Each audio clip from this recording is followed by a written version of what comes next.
Well, it's great to be with you tonight. You know, there's some places where social distancing isn't going on tonight. I don't know what's.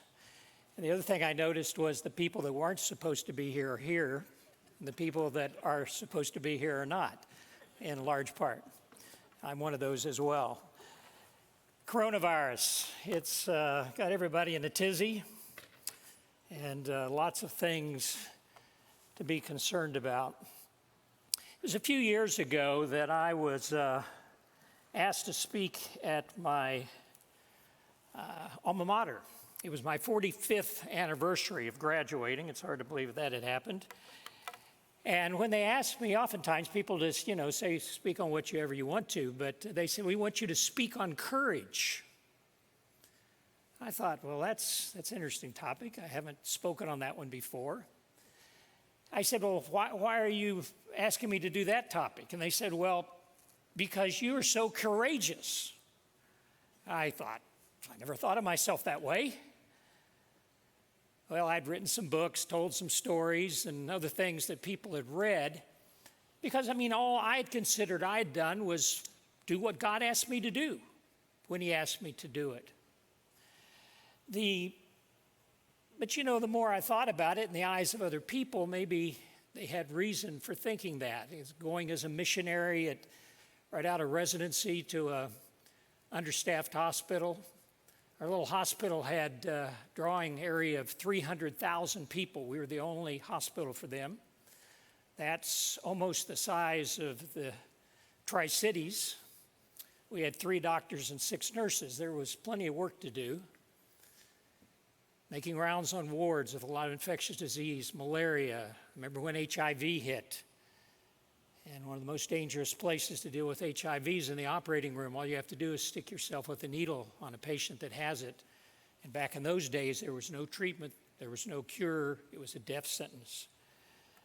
And from there to Samaritan's Purse, where I went into war zones, and Somalia during Black Hawk Down, Sudan during an epidemic, had teams in Rwanda and Bosnia during the war and got shot at and crashed in planes, and had her team held hostage. It just story after story of God's faithfulness. I didn't think it so much as courage. But about a month and a half ago, I decided I was going to speak on courage, not thinking where we were going to be tonight. And it got interesting.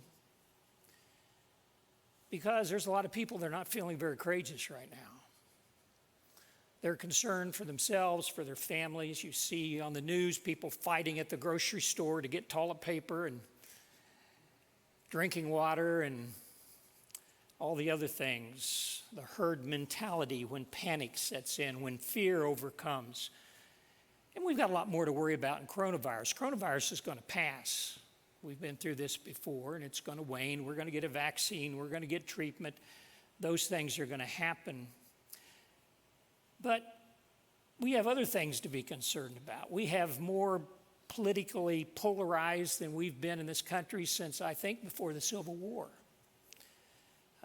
People don't just disagree with you. They want to destroy you if you disagree with them in some instances. We live in a post-Christian age, which we see. And this post-Christian age is people worshiping at the altar of radical personal autonomy. If I want to kill my baby, I should be able to. If I want to kill myself, I should be able to. They do what is right in their own eyes. There's no such thing as transcendent truth, and we're moving into a period where increasingly people want to eliminate you if you believe there's absolute truth.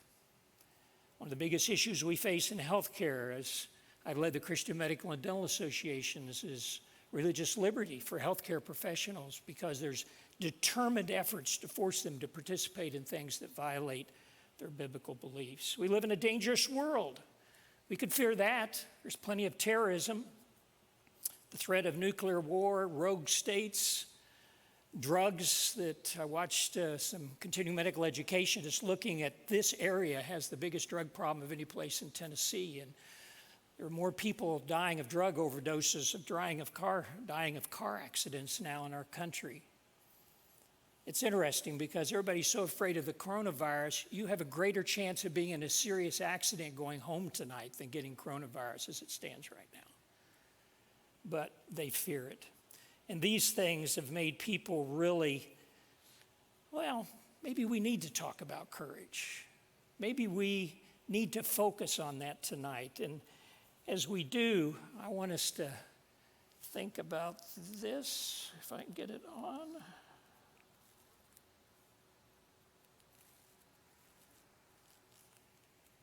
There we go.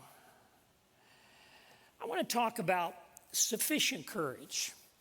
There's an interesting passage that Paul wrote to the Philippians, and it says this.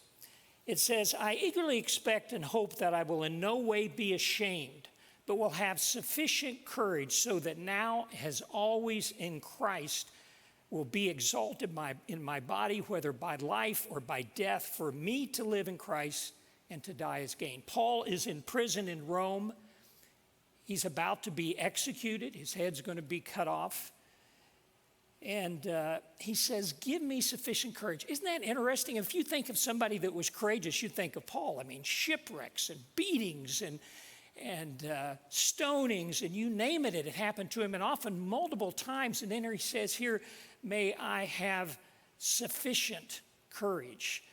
That very clearly says something to me. And it doesn't say bravery, it doesn't say brashness, it doesn't even say bold, it says sufficient, just what I need for this situation. You define that in Webster by this: not that you are fearless before danger, but the willingness to do something that is dangerous or frightens you. That could be witnessing to your next door neighbor, dealing with a difficult family situation, or you name it. How can we get that sufficient courage? What is the pathway that not only can help us increase our own courage, but help instill it into others? Most of us here have kids or grandkids. How do we instill that courage in them? And as I was thinking about that message that I wrote then and improved and given to you tonight, I thought about, well, what were the steps? When I look back, what did it? First of all, it's willing to find, I think, a role model. We see that in the Bible. We led a tour, Joe and I led a tour over to Israel in January. We went to Mount Carmel where Elijah took on the prophets of Baal and God brought down fire. And you read that story of Elijah, and he had Elisha, and Elisha followed him. In fact, he was his mentor, his trainer when he's about to be taken up in the chariot. Elisha says, give me a double portion of your spirit. That's the impact that Elijah had on Elisha. We think of Paul with having Barnabas and Timothy and Jesus with his disciples. You see how influence of those who were courageous influenced others. And I thought back on my own life. My dad was a pastor up in Kentucky and got out of seminary, went to a little country church, was common, and he had 3 little kids. My sister was 2 years older, and my brother was 1 year younger. And when my sister was 4, we were 2 and 1. Dad was called by Christ into evangelism, going from church to preach revivals, camp meetings in the summer. He had 3 little kids, went down to the bank, borrowed money, bought a house trailer, hooked it up to the Oldsmobile, put 3 of us in it, and off we went. He had 2 meetings on his schedule. That's called courageous. God told him to do it, and he did it.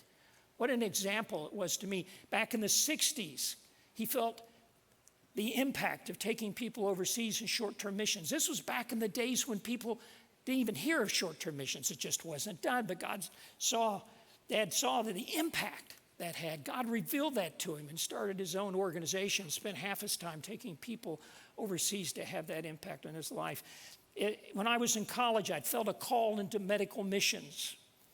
And it was during my junior year, I was talking about what I was going to do that summer, and sit down with Dad. And he said, of all the missionary doctors in the world, I want to get you over to spend some time with Dr. Ernie Sturry at Tenwick Hospital in Kenya. Your mom and I have supported him ever since we went out. Of all the missionary doctors I know, and he knew many all over the world, he's the finest example. I just want you to spend some time with him. And I went over and lived in his house in his bedroom. They threw a couple kids out of bed and put him on the couch. I followed him around like a puppy, got up at night and went up to the hospital and taught me how to pass instruments. I delivered my first baby. But you know what really impacted me? Was watching this godly man give of himself so sacrificially. First 10 years of his career there, he was the only doctor. He was on 24/7, taking care of people. I can still see his hand on his shoulders. He prayed with patients and shared the gospel with them. And he could do anything. Courageous, most talented doctor I ever worked with. Never had anything but an internship. He learned it on the job. That type of impact is something that you find with a role model. I wrote a book, a number of books on leadership, and I'm going to give you some of those quotes tonight because they impact on this courage. A servant leader is a person with the seemingly contradictory qualities of being bold and humble, egoless and empowering, and credit-worthy and credit-giving. Boldness begets boldness. When we get around people that are bold, it begins to impact them. Everybody's so scared right now. What impact can you have on your neighbor who's scared to death about the virus, afraid they're going to get it or their child's going to get it? You hang around the courageous, and it's contagious. And that's something that can make a difference in increasing your boldness and the boldness of others. You got to have a willingness to risk if you're going to be courageous. In fact, there's no courage without risk. The two don't go together.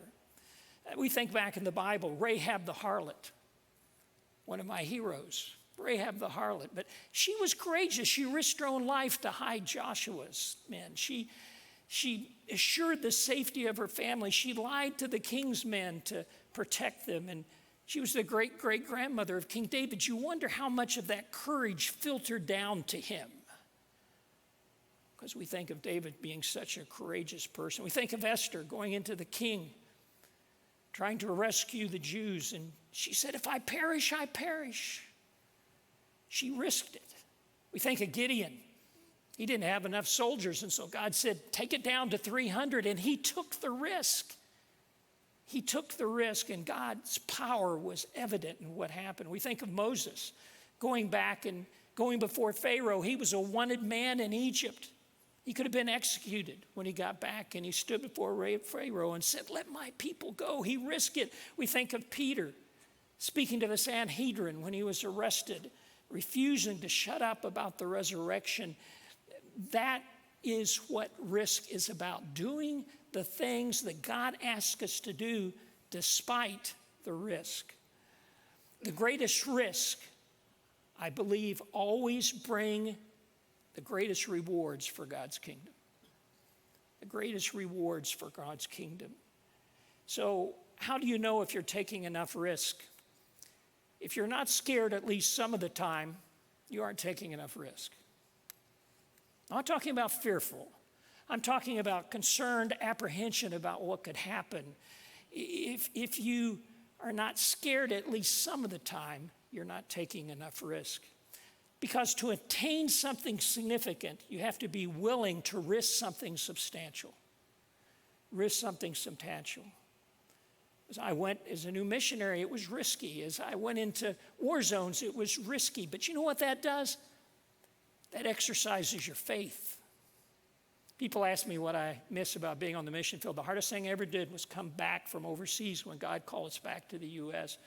And the thing I miss the most is I don't have to exercise my faith as much. Every day you saw things that you'd never seen before, dealt with diseases that were above your learning and knowledge, did surgeries that you'd never even seen, much less done before. You trusted God every day. Well, Proverbs 3, 5, and 6 became real. Trust in the Lord with all your heart. Lean not into your own understanding. And all your ways acknowledge him, and he will direct your path. And I have a picture. If you come into my office, you'll see it on the wall. And there's a picture of a doctor in an operating room with Christ's hand on his shoulder. I experienced that many times overseas. To attain something significant, to make a difference for the kingdom, you've got to be willing to risk. Courage is revealed by your action, not your words. James talks about that. You've got to risk it, and your actions show it. Faith without works is dead, James says. And that's true. I remember an episode of my own life.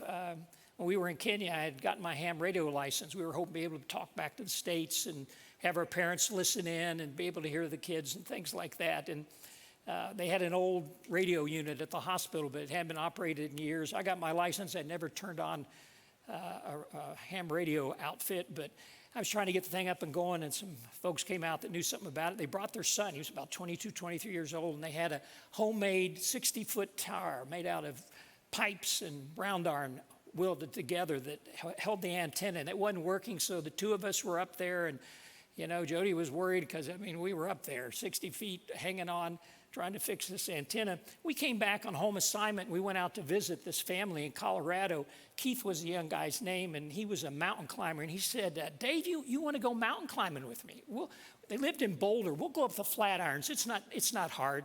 And I'll take you up there. And we had 3 little kids, and Jody and I left them, and we went up the Flatiron. So he had a backpack on, and he pulled out a piece of rope and tied it around his waist and put it on me. And we were going up, it's pretty steep. If I lost my footing, you'd go rolling down a long ways, but it wasn't a sheer cliff. And so I was doing pretty good. We get up to the top. I sit down for a while, get a drink. He says, okay, now all we have to do is rappel down. I never rappelled in my life. He reaches in, pulls out a 100-foot piece of rope out of his backpack and harness and puts it around my waist. And he says, now, Dave, all you got to do is just get over here to the edge and just back up on your toes. It's only 200 feet down. This rope's only 100 foot. But see that little ledge down there? We'll stop right there. Now, I'd seen people rappel before, but I wouldn't advise you learn how to rappel on a 200-foot cliff. I had never done it before. Put your hand behind you. It's in this little figure 8, and you just pull your hand out and let the rope slip through. And, I thought, that rope slipped through. I'm going to grab both hands because, finally I did it. I could have said I believed in rappelling, but till I let go of that rope and started slipping down that cliff, I really hadn't proven that I had faith it would work. Same's true in our experience as well. We have our courage revealed in the most difficult situations, and it's not by words. Chuck Swindoll, one of my favorite quotes from him on this is this: when the score is added up, as we stand before the Lord, many of us will wish we had played a lot more risk and a lot less trivial pursuit.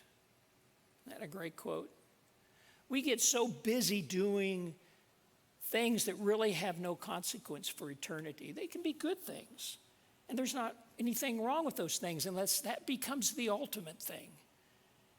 Not only need to have role models and be willing to take risks, but we also need to be willing to fail if you're going to have courage.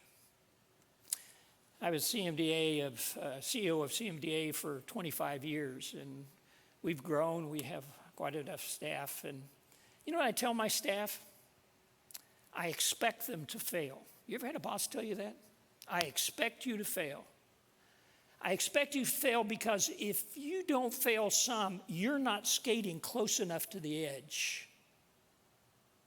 We need to be taking some risk, and if you're going to take risk and change and improve and get better, then we're going to fail sometimes. And if we fail, if it doesn't work, we'll start over and try something else. So many people are so contained that they're afraid of failure, but part of courage is being willing to fail. When we went to Kenya, Jody had one great fear. I'm saying this with her here, so if I get in trouble, I come over to one of your all's house tonight and sleep maybe. But she had one great fear, that one of our children would get bitten by a poisonous snake, and we had plenty of them. Really bad poisonous snakes in Kenya, green mamas, black mamas, cobras, puff adders. We even had spitting cobras. They would spit into your eyes from about 10, 15 feet away and could blind you if you didn't get it out of there fast enough. So there was reason to be afraid.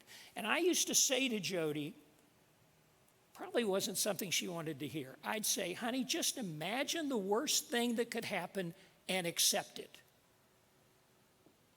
Accept it. Because God is still in control. And she got over that. She got over that fear. Not that our kids didn't get around snakes. They did sometimes. And there was concerns about that and a lot of other things. But you can let your world be ruled by fear if you're so afraid of the worst thing happening. And if you realize that God is still there when that happens, it makes a great deal of difference. Our greatest fear should not be a failure, as Francis Chan said, but of succeeding at things in life that don't really matter. Isn't that a great quote? Winston Churchill wasn't a perfect man, but he had sufficient courage in World War II, a wonderful leader of his people, and he communicated so well to his country and to the world. And he said this: success is not final. Failure is not fatal. It's the courage to continue that counts. Think about failure in the Bible. When we were with the group in Israel, as we often do, we went up to Caesarea Philippi. And that is where Jesus turned to the disciples and said, "Who do men say that I am?" And remember, Peter said, "No, you're the Son of God." And he says to Simon Peter, "Thou art Peter, and upon this rock I will build my church, and the gates of hell shall not prevail against it." Actually, at Caesarea Philippi is where the gates of hell are. Well, not the real gates, but that's what people believed back in biblical times. There's a deep spring there, and the gods went down there in the winter. That's why winter happened, and they came up in the spring, and they called it the gates of hell, and around it are all these temples when Jesus was there, temple to Pan and licentious things that went on, sexual immorality and all sorts of things happened there, and all these temples are there. And Christ is speaking to Peter and says, on this rock, and that's what it is, a rock where the spring comes out, the gates of hell, I will build my church. You go there today and there's a church there. It's interesting. But then you remember what happens. Peter denies Christ 3 times. He said, I'll follow you anywhere. I'll die for you. And then he denied. Well, how big a failure can there be than that? But then Christ restores him after his resurrection, meets on the Sea of Galilee, and then he becomes the leader of the early church and of the disciples. Failure is not final. One more thing about failure. We serve a God who's able to take our defeats and missteps and still use them to bring glory to his name. Have you ever failed? I have. I've tried things that didn't work. I've had things that really didn't work and caused problems because they didn't work. And you have to realize that part of courage is the willingness to go on despite the failure is there, and failure is not final. Remember this quote from Leadership Proverbs: a leader has to preserve in his pioneering new territory. You will likely discover danger, difficulty, disappointment, discouragement, even defeat in uncharted territory. Before reaching the promised land, there's always a desert. That's true in your family. That's true in your community. It's true in your work life. It's true in our communities. But things that are worth being courageous about, there'll be a desert, but keep going. And next, a willingness to learn. Willingness to learn. We do train new missionaries, new medical missionaries. We've trained over 500 of them, and I teach a course on ethics in medical missions. You think, well, what kind of ethics? Well, it's not, abortion or physician-assisted suicide. It's other things that you're dealing with, and one of them is what we call non-malfeasance. Non-malfeasance is an ethical term, but it's what you would call do no harm. As physicians and nurses were taught, you never do anything you're not competent to do, that you're not trained to do. You either refer them to someone else, or you get the training before you do anything. And I turn to those new medical missionaries and I say to them, when you get on the field, that's not going to work. In fact, it's not going to work for one day. You're going to have things you have to do that there's nobody else to do them, and you're left with it. So that idea of do no harm doesn't happen. And so it's the willingness to learn that you have to have as a missionary to jump in and do things that you may have never done before. I know I learned more in medicine my first year on the mission field than I learned in medical school and residency. because there was just so much stuff. And for 10 years that we were there, there wasn't a week that went by that I didn't see something that I had to deal with I'd never seen before. Remember the last week I was there, I diagnosed my first case of leprosy. There wasn't even supposed to be leprosy in the country. Those type of things, a willingness to learn. The Bible talks about it, study to show thyself approved unto God, a workman that needeth not to be afraid, rightly dividing the word of truth. One of my favorite verses, I can do all things through Christ which strengthen me. When you're in those situations, when it seems beyond what you can do, that's what sustains you. Philippians 4:13. Always learning, never using an excuse, I don't know how to do that. I had a staff member I was good friends with, she worked with me, and she had a terrible fear of public speaking. I kept telling her, I'm going to have you speak in chapel before I retire. It didn't happen. I'm still working on her. But that fear of saying, you can do this, you can learn, you can develop, you can be good at this, is something we need to have. I wrote this quote in Leadership Proverbs, if you can't do something superbly, do it unremarkably till you get better at it. Experts weren't born that way. Isn't that the truth? On the mission field, you learn a lot of new things. New language, new culture.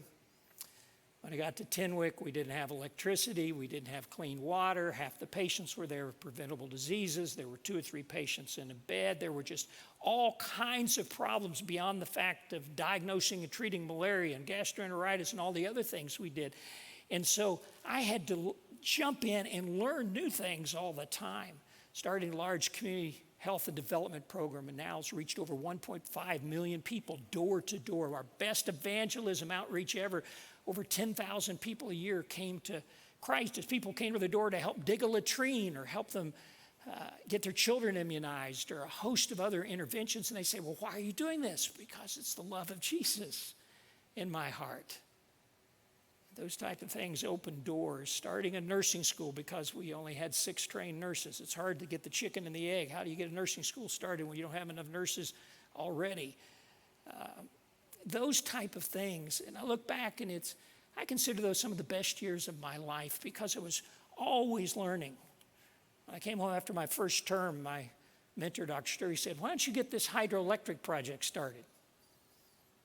I thought, man, they've been trying to do that for 50 years. I don't know anything about a hydroelectric plant, but, we had electricity 11 hours a day.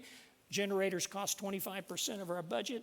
People died all the time because of electricity. You couldn't put them on machines. I remember a little kid came in and had croup and I had to do a tracheostomy, and I taught the mother, we had so few nurses, to use a foot pump to suction out when the child got obstructed. She did fine for 2 days. The 3rd day, the child died because she was so tired she fell asleep.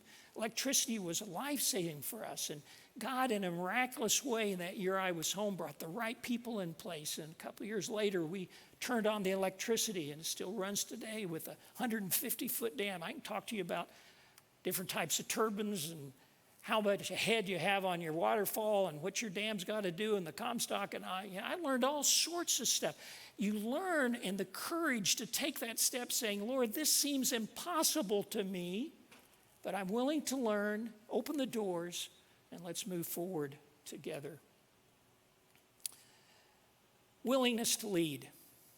What's leadership? Leadership is influence, and all of us are leaders somewhere because we influence others for the good or the bad, but people influence others, and leadership is influence. And Matthew 4:19 says this, Jesus speaking, follow me and I will make you fishers of men. That's influence. He's influenced these disciples to leave what they were doing and follow him and make them fishers of men. Matthew 16:24, if anyone will follow me, let him deny himself, take up his cross and follow me. Jesus is speaking to the disciples at the end of his career. He's about to go to the cross. He's not going to be earth much longer. And here he puts in one statement what he's been demonstrating to them and teaching them and influencing them, as soon they're going to be out as his disciples without his physical presence with them. My dad used to say something to me frequently, I've never forgotten, and he said, the greatest investment of your life is to invest it in the lives of others. Dave, the greatest investment of your life is to invest it in the lives of others. And that had a tremendous influence on me as I moved into leadership roles. Essential leadership quality, though, is courage, isn't it? The will to sail into the wind and storm where the others fear to go. I remember when I came on, I brought a lot of change to the Christian Medical and Dental Association. We were based in Texas. And 3 months after I came on, I proposed to our board that we move to Bristol, Tennessee. Most of them said, where is that? We moved in with King Pharmaceutical. They offered us a floor, and we sold the only asset we had. And I remember a lot of change, a lot of things happening when we were moving into public policy and all sorts of things. And courageous leadership is contagious. No one follows the fearful. They're drawn to the daring. And I remember when all this was going on, I got word back that some board members have been talking, and they were concerned about all the change. And were we trying to create a personality? Because I was out front. And next board meeting, I said, listen, let me explain something to you. People do not follow organizations. People follow people. Somebody has to say, we're going to take that mountain. Come on, I'll lead us up there. That's how change takes place. And leadership is so important for that reason. And it's contagious when you get out in front, humbly, wisely moving forward and taking people where they need to go. It makes a difference. CMDA moved into public policy about 2 weeks after I came on. We'd had statements on all kinds of policies for years. They'd just been on a shelf, and something happened. We were still based in Dallas, or Richardson, Texas. It's a suburb of Dallas. And I remember I was talking to my communications director who had come with me from Samaritan's Purse, where I'd been before, and we said, we should send out a news release. I said, I've never done that. And he said, well, I've had some experience before. And so we wrote this thing. Then we had a big discussion whether we could afford the $500 to put it on the newswire. Our comment on what was happening on an important public policy ethical issue. And lo and behold, next day, Associated Press showed up at the door. A photographer interviewed me, took pictures. We were in the LA Times, the Washington Post, and all of a sudden, next board meeting, I said, well, I need to tell you what I've done. And they said, we've been debating that for years. We thought we would upset some people. We'd lose some members. I said, let me tell you something. For every member we'll lose, we'll gain 2 or 3. Either you stand for something, or people on both sides of the issue are upset. You've got to be willing to stand up. And now we have 60-some doctors who are state directors for our medical academy and medical ethics. They've stood up in their local state fighting physician-assisted suicide and other issues. And we can bring them down and we train them in media and how to do television and radio. And I go with them and teach them how to go up and get on the Hill. And as we get them in media, it's really funny. And here's the point I want to make. We have television studio and radio studio in our office.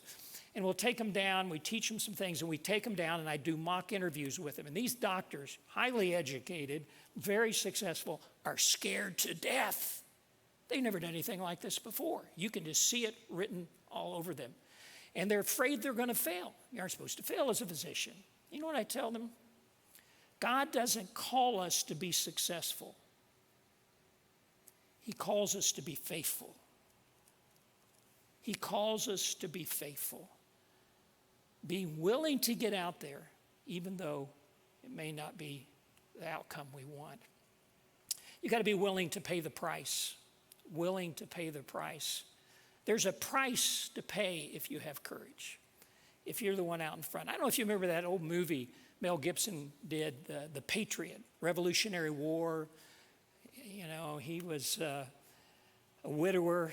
He was on a plantation. His wife had died. He had 4 boys and 2 daughters. The British come through and kill his unarmed young son when he protests them taking his wounded older brother who had been fighting for the Continental Army. They were going to take him and execute him.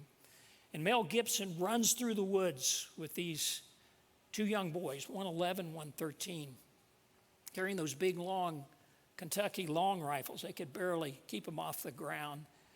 And they set up an ambush to save their brother. And as he hands the flintlock, only one shot, he says to the boys, shoot the officers first. Some of you guys have been in the military. These days, officers put a tab over top of their insignia because they still want to shoot the officers first. Why? Because they're the person out in front. They're the courageous one. This is the leader. Let's take him out, and that'll demoralize those that are fighting against us. That's what happens when you lead. That's what happens when you have courage. There'll be people that want to take you out. Too many leaders want the privilege of leadership without paying the price of leadership. Leadership has a price tag, and it's called sacrifice. Work like it all depends on you. Trust knowing it all depends on God. That type of courage, being out in front, will have repercussions. You just need to expect it. But if personal sacrifice is needed, the courageous go to the front of the line. The courageous go to the front of the line. The Bible talks about this. Paul, our work as God's servants gets validated or not in the details. People are watching us as we stay at our post, alertly, unswervingly, in hard times, tough times, bad times, when you're beaten up, jailed, mobbed, working hard, working late, working without eating, with a pure heart, clear head, steady hand, and gentleness, holiness, and honest love. Here is a picture of courage, and he says, okay, you get in my boat, this is what's going to happen to you. You're going to have to pay a price. Most successful people have sacrificed and suffered along the path to greatness. You think of Abraham Lincoln. You remember that Abraham Lincoln never won an election. He lost every election until he was elected president. And he paid a price when he was president. But those who have courage to get out front, there's a price to be paid. No stress, no strain, no growth. To get leadership buff, you have to lift the heavy stuff. And finally, and most importantly, courage comes with the willingness to trust God. All these other things anybody can do. But the reason that we can be courageous as Christians is because God is with us. If it's not scary, it's not an audacious goal, buttress your courage, take a step of faith, work hard, and trust God for the results. William Carey, one of the great missionaries, a real hero to me, he said this: expect great things from God, attempt great things for God. See, we're not doing these things because we want to be noticed. We want to be a leader. We want to have control or power or influence.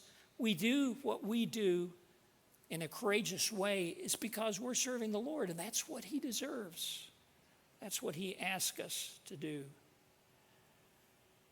You have courage when your relationship with God triumphs over your fear. Concern isn't a sin, but fear is. How many places in the Bible does God say, fear not, I'm with you, fear not? Be anxious in nothing, and everything with prayer, thankfulness, trust in me. He continually says this message to us. And I think in our day and time, we need courage more than ever before. As the Philippians 4:13, I can do all things. Not the things that I'm good at. No, I can do all things. Not the things I want to do. No, I can do all things through Christ, which strengthen me. That may be moving from work to retirement. It may be a new job. It may be moving. It may be dealing with a stronghold that is in your life and you know you need to deal with it. It's going to take courage. You may be speaking up in the community. I was watching the news the other day and seeing some kids out front of an abortion clinic in Washington State. People came back and cursed them, threw bottles at them, but they stood there courageously praying for the women going into that clinic. What I would admonish you tonight is think of something you're afraid to do, but you know you should do it. and go do it. Ask God for sufficient courage to make a difference in a person's life. The Lord is my helper, I will not be afraid. What can man do to me? You know, I gave you that verse in Matthew 16, 24 and 25. Those two verses are really my life verses. And Jesus is saying to the disciples, we've already had this one, if any man will come after me, let him deny himself, take up his cross and follow me. For whosoever will save his life will lose it. That word save translates as trying to secure your life. Secure it from harm. But you try to secure your life, you'll lose it. If you put your focus on that, and you look at our country and people are trying to secure their lives all the time. If I just have the right insurance, if I just make the right investments, have the right job, have a big enough house, have the latest model car, if kids turn out okay, we've got more insurance than most people in this world, different kinds of insurance most people in this world have even heard of to try to secure life. Nothing wrong with being and doing the right thing to protect things. But if that becomes your God, if you think that's what's going to keep you from harm, well, this verse says, and whoever will lose his life, though, for my sake, will find it. When I was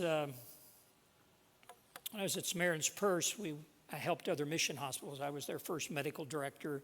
So I was flying around the world trying to help them become more successful, see how we could help them with equipment or a building program or training or whatever to help them be more effective and to encourage them. And I was heading off to Zambia to visit 3 mission hospitals. I had one of my staff with me who was a biotech. We're going to see what kind of problems they were having with their equipment. I had one of my board members with me. We flew into Lusaka. I still remember getting off the plane, tired as you are from a couple overnight trips on an airplane. We used to fly to Europe, stay there in the day, and then fly the next night. Got into Lusaka, and we were planning for a missionary to pick us up in his plane, a missionary pilot, and fly us to these 3 different hospitals we were going to visit.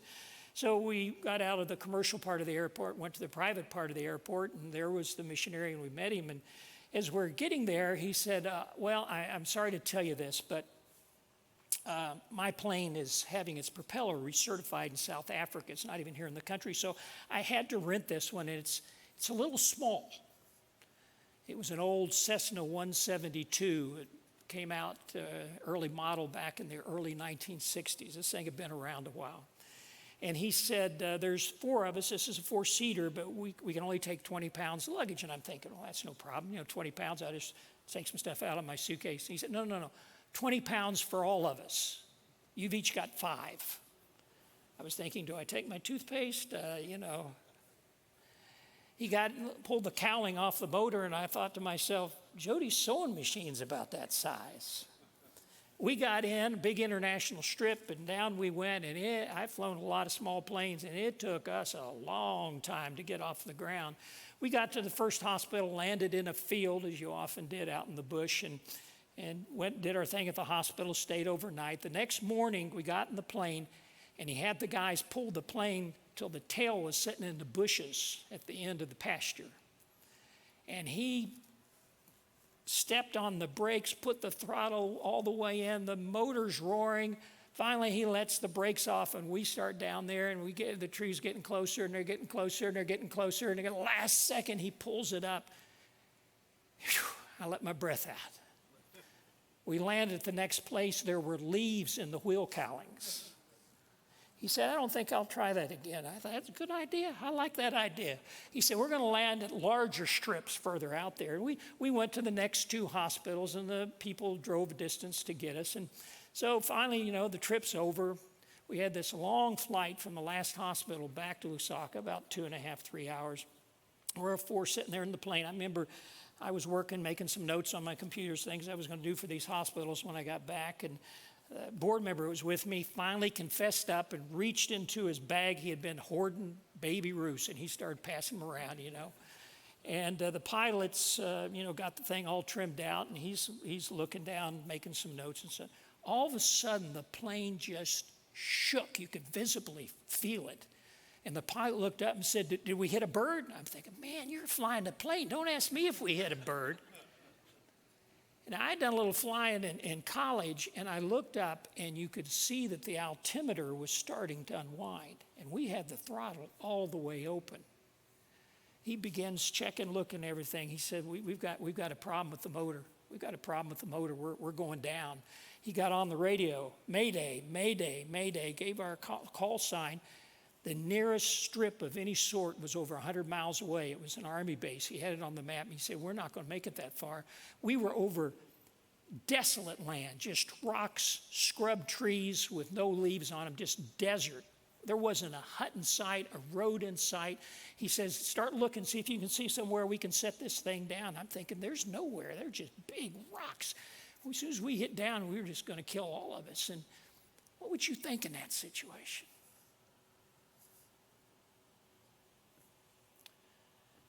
I thought about the kids.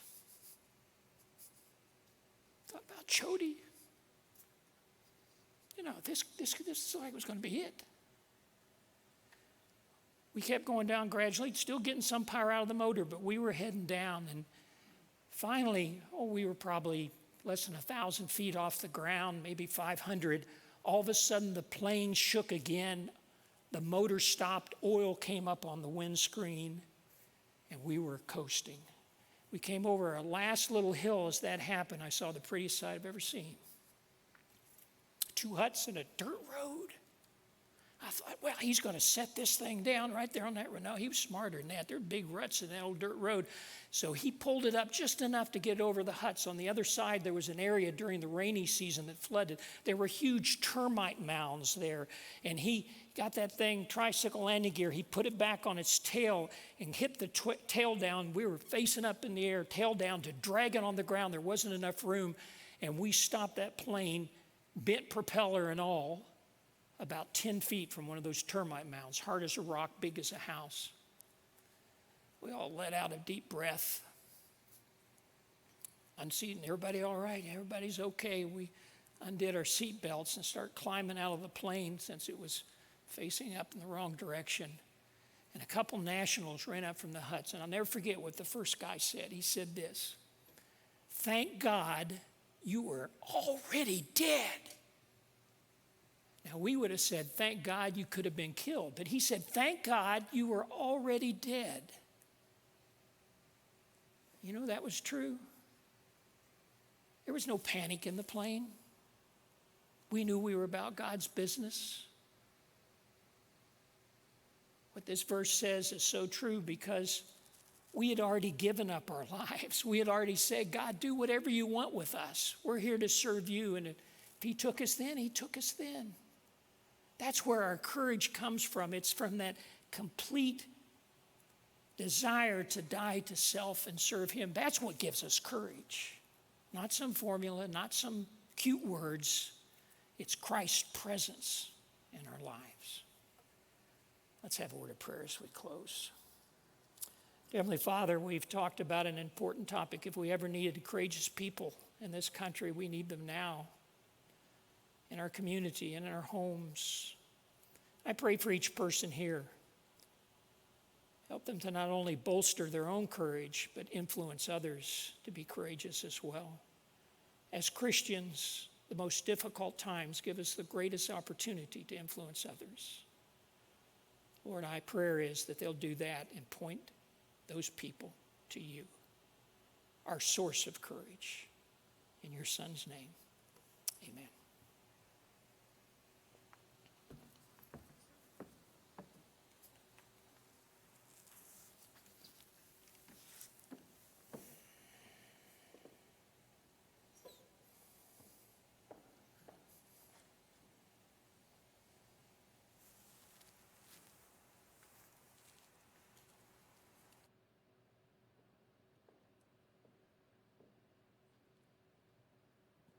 Can you hear me now? Thank you, Dr. Stevens. We're really grateful for you to be in here tonight. I am Della Walker, and I serve on the staff team and the leadership team. And we have been, as Dr. Stevens was talking, we've been talking about the coronavirus for the last couple of weeks. as a leadership team, and we wanted to just share some information with you tonight as we go forward and as we stand and be in the church. Because we're going to be the church, and we're going to be here, and we're going to keep moving forward. We may need to do that creatively for a week or two, but we're going to be here. So I'll read this. This went out today on, we posted it on Facebook and also in email. And I'll just read a little bit of it for you. But of course, we're not, we haven't been given a spirit of fear, but of power and love and a sound mind. And at the same time, we want to be very practical and deal with the reality that's in front of us. So the staff and elders of Celebration Church have been actively monitoring and planning for possible coronavirus impact. We should be prudent in our decisions while we'll still recognizing we cannot be led by fear. So while there are a few confirmed cases in our area, the governor has asked for large group gatherings to be limited. And we are living in times of uncertainty and confusion, and we want to just encourage us, as Dr. Stevens has so eloquently done tonight, to just stand in a different way, to point people to Christ as we walk through this, for He is our hope.